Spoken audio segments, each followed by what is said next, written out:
Hi everyone, welcome to the previous year question discussion series of Gallant IAS. So today we will be going to see some questions from environment. Okay, the previous year questions. So the first question is from 2019 prelims.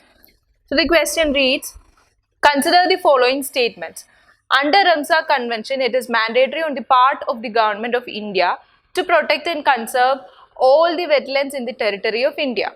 The second statement, the Wetlands Conservation and Management Rules 2010 were framed by the Government of India based on the recommendations of Ramsar Convention.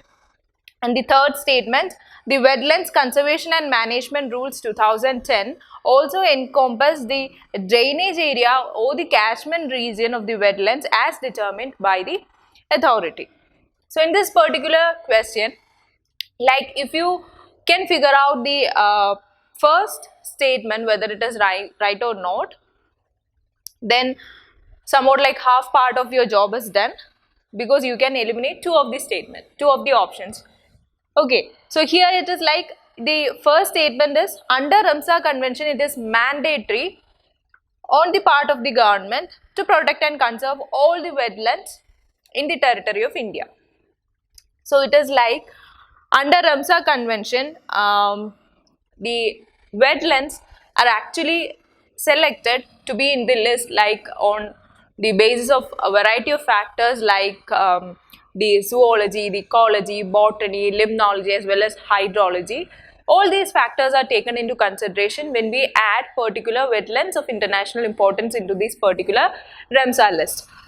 So it is actually not mandatory. Okay, it is not mandatory on the part of the government to include all the wetlands and to protect and conserve as part of this particular convention. Okay, we know that in India many wetlands are there, and out of it only now about 37 wetlands have been included in the Ramsar list. So which means that it is not at all mandatory for the government to include all the wetlands. Okay, so here the first in the first statement actually with this extreme words like mandatory, all the wetlands. Okay, so you can actually eliminate the first statement. So when you eliminate the first statement, actually two options get eliminated, which is A and D. So the remaining is B and C, where you can see 3. Without looking to the statement 3, you can say statement 3 is a right statement, because in both options 3 is there, which means according to this particular rule, which is Wetlands Conservation and Management Rules 2010, it is like the drainage area or the catchment regions of this particular wetlands are also included for the effective management and conservation. Okay, so it is like in order to comply with the Ramsar Convention, since India is a party to it, in order to comply to it or in order to implement the objectives of Ramsar Convention, the government actually put forward a regulatory mechanism in 2010, which is known as the Wetlands Conservation and Management Rules of 2010. Okay, it was framed by the government in order to implement the objectives of Ramsar Convention, or we can say on the recommendations which are made by the Ramsar Convention. And also according to this particular rule, the Central Wetland Regulatory Authority, the Central Wetlands Regulatory Authority,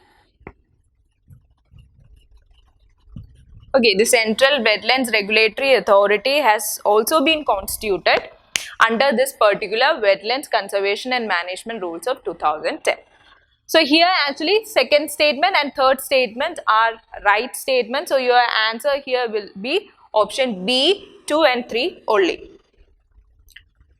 Now the second question, which of the following have coral reefs? Andaman and Nicobar Islands, Gulf of Kutch, Gulf of Mannar and Sundarbans. Okay, so regarding coral reefs, actually in India, there are 4 important sites of coral reefs which are identified for the effective conservation and management of coral reefs there. Okay, the 4 important sites are actually Gulf of Mannar, Gulf of Kutch, the Lakshadweep Islands and the Andaman and Nicobar Islands. Okay, So these are the four major or important sites where the coral reefs are effectively protected and conserved or managed. Okay. So here the ministry also provide financial assistance to the state forest departments for all the four identified locations where coral reefs are there for their effective conservation as well as sustainable use and management. So here the answer is like Andaman and Nicobar Islands is there, Gulf of Kutch is there, Gulf of Mannar is there, but Sundarbans is not there. It is an area where you can find extensive mangrove, right? So you can actually eliminate 4 Sundarbans, and here your answer will be option A, 1, 2 and 3 only. Moving on to the third question. Consider the following pairs. So wetlands are given and the confluence of different rivers are given. You have to identify the correctly matched pair among the 3. So the first is like Harige wetlands, confluence of Beas and Satluj. Okay, so actually Harige wetlands situated in Punjab, that is coming in the confluence of Beas and Satluj. It is right, or we can say it is correctly matched. So if one is correctly matched, definitely you can eliminate option B, right? Moving on to second, Keoladeo National Park situated in Rajasthan.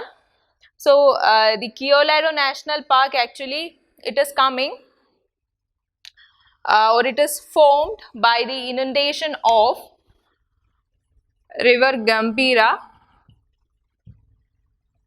and Banganga. Okay, and it is wrongly matched here. It is not confluence of Banas and Chambal. So second pair is wrongly matched. So you can actually eliminate second pair, which means you can rule out D as well as B, which means your answer can either be A or C. So C is like the third one is Kolleru Lake. So Kolleru Lake, which is situated in Andhra Pradesh. Okay, so it is also wrongly matched. It is not on the confluence of Musi and Krishna. It is situated or it is coming in the confluence of rivers Godavari and Krishna.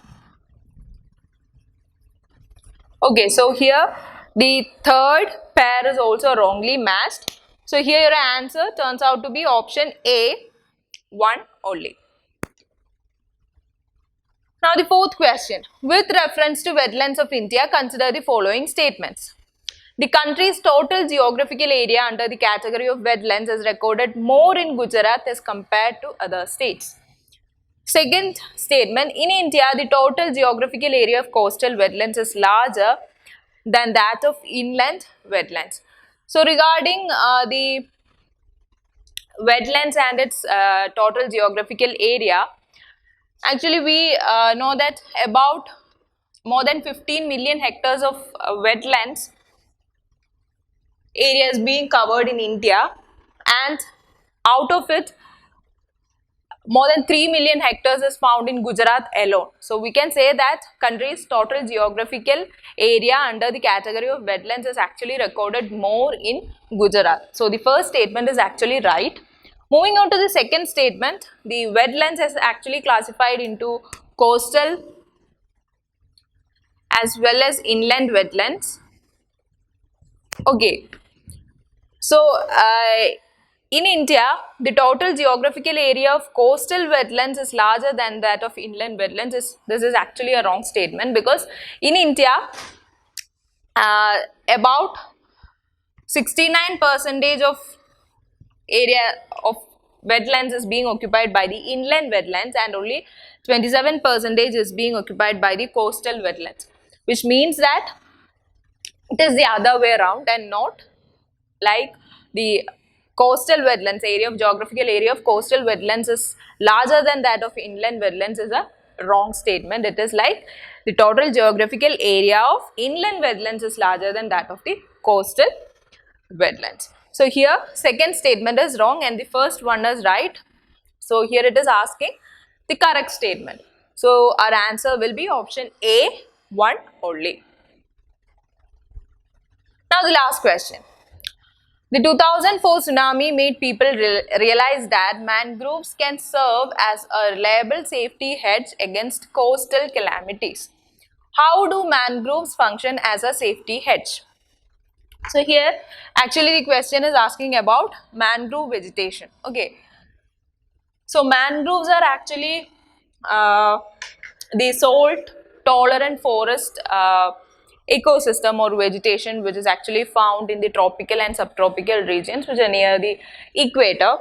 And the trees, as you can see, the trees which are found in the mangroves are having very long roots. Okay, it is having very long roots which is arising from the trunks and branches, and which is actually these roots are helping them to anchor themselves into the soil, as well as it is giving a support mechanism to the uh, trees of the mangrove forest in order to resist the high tides which are coming, or the storm surges that are occurring, or from cyclones or whatever it is. It is actually helping, these roots are actually helping the trees to anchor themselves into the soil. So here the question is, how do mangrove function as a safety hedge, and it is serving as a reliable safety hedge against the coastal calamities. So here the answer is like option D, the mangrove trees do not get uprooted easily by storms and tides because of their extensive long roots which is helping them to anchor themselves into the soil and among to resist the storm surges and cyclones. Right, so here the answer is most appropriate answer among the four options is like option D, the mangrove trees do not get uprooted by storms and tides because of their extensive roots. So that's it. See you soon. Thank you.